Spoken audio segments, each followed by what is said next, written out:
Good morning friends, welcome to my channel once again. Dayo नै जों Meghalaya ट्रिपआव थांनो ओंखारदोंलाय बेरेफुंजानि 5:30 सिखारनानै ओंखारबोबाय। नै आंना बासआ फैबाय, गुन बास, नै बेजों थांसै जोंहा।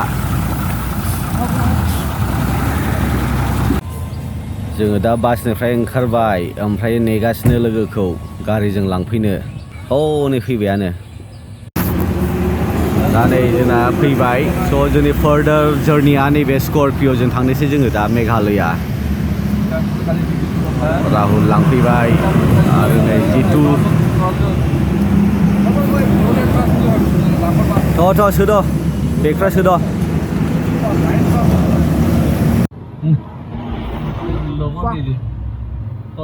जों दा बारापानि सौफैबाय मेघालया।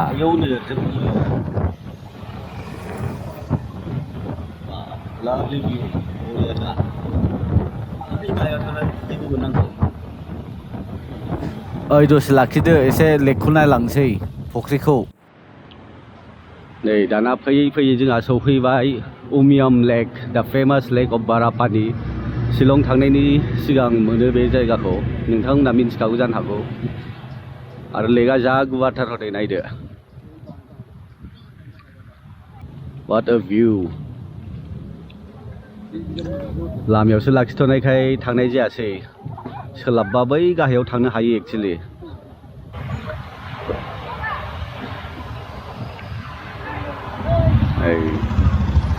बेनिफ्राय नाहरनि जा मोजां नुदों हनै भिउखौ। बेलासिबाय, सान्दुंआबो जोमैजों खोबथेजानाय जादों। 3:30 जादों खिन्थु दाबो।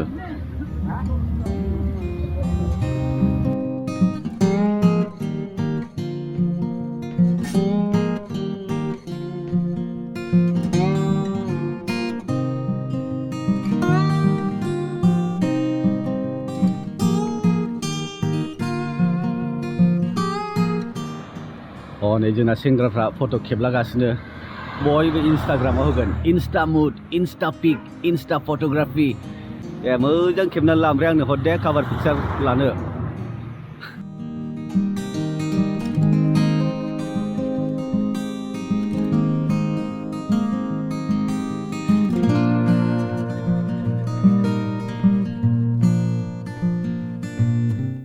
गोजान लामा जार्नि खालामबोनानै दाना शिलंनि हमस्टेयाव जों रेस्ट लाफैबाय। लोगोसे राहुला गिटार दामनानै जोंखौ एन्टारटेनबो खालामबाय।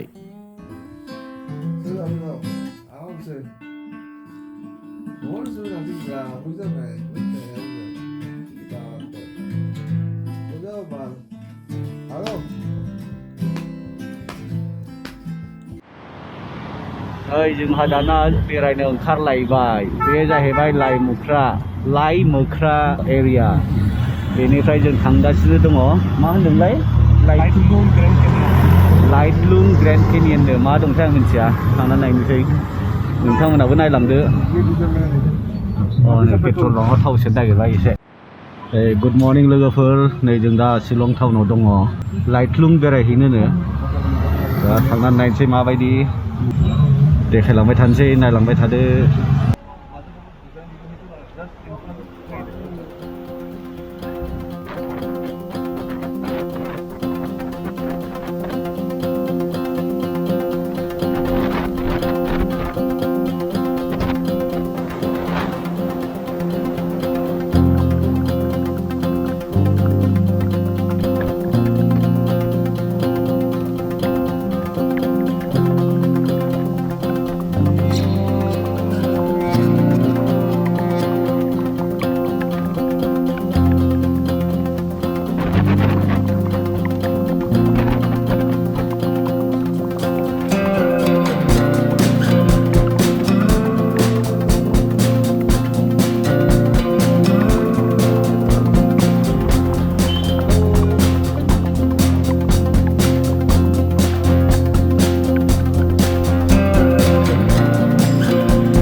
टुरिस्ट फैदों हनै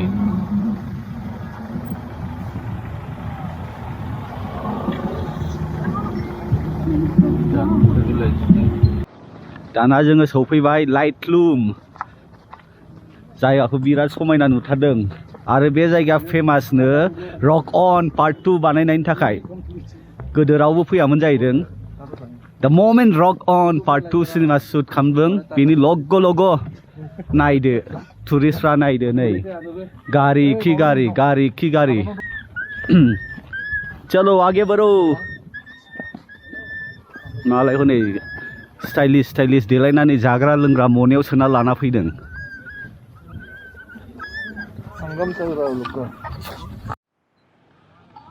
नै बेनो जाहैबाय लाइटलुम हाजोखौ नाहरदो जा समायना नुथारो नायदो आं आवगोल फैफेराखैमोन चान्स मोनबाय आरो बेरायफैनो नोंथांमोनाबो नायनो हागोन आंनि बेकग्राउन्डआव नायदो नै बेसेबां समायना बा गिथावनाथार नै नायनोबा एकदम गाहायाव बेबायदिथार हनै गोलै लानांगौबाथाय मोनखालाबो फाग्ला बायदि गोथौ नायदो नै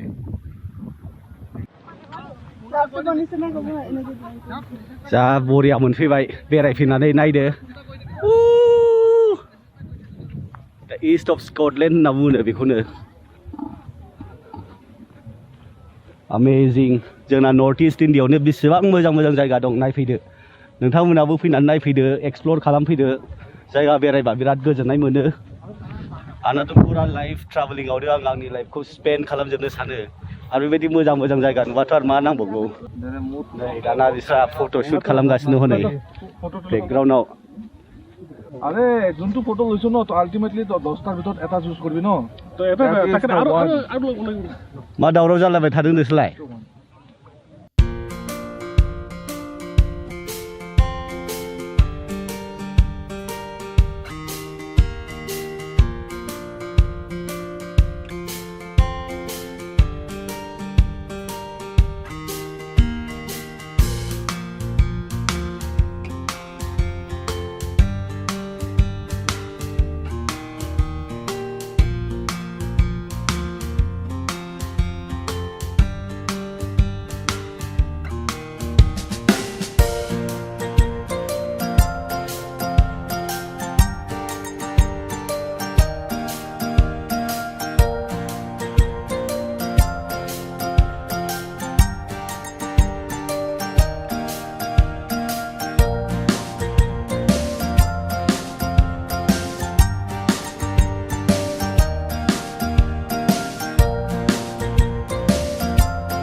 दाना जोङो हौरै फारसेथिं बेरायहैनोसैलाय आरो मेरला गुवार जायगा दंबावोनो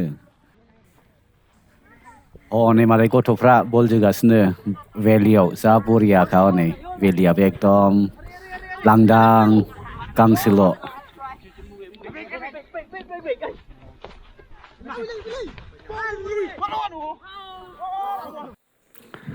दाना हौरै थाबायलांलाबायनोसैलाय बेरायलाबायनो जा मोजांथार हनै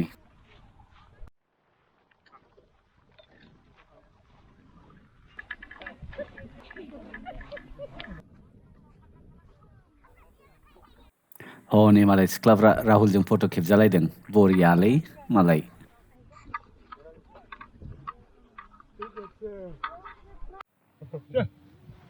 नै बाहाय दाना दसे जिरायनानै साहा लोंनोसैलाय लाल साहा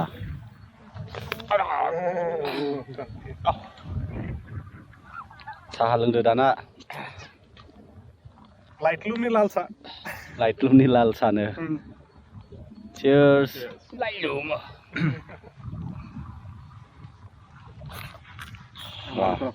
Sistema मोजांथ' चारकल आंनाव दङ दे साहानि फैसाखौ राहुल हरथ'दो दा एडजास्ट खालामलायनोसै 60-20-80 जागोन এই ধোয়া আছে না একটু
Bye.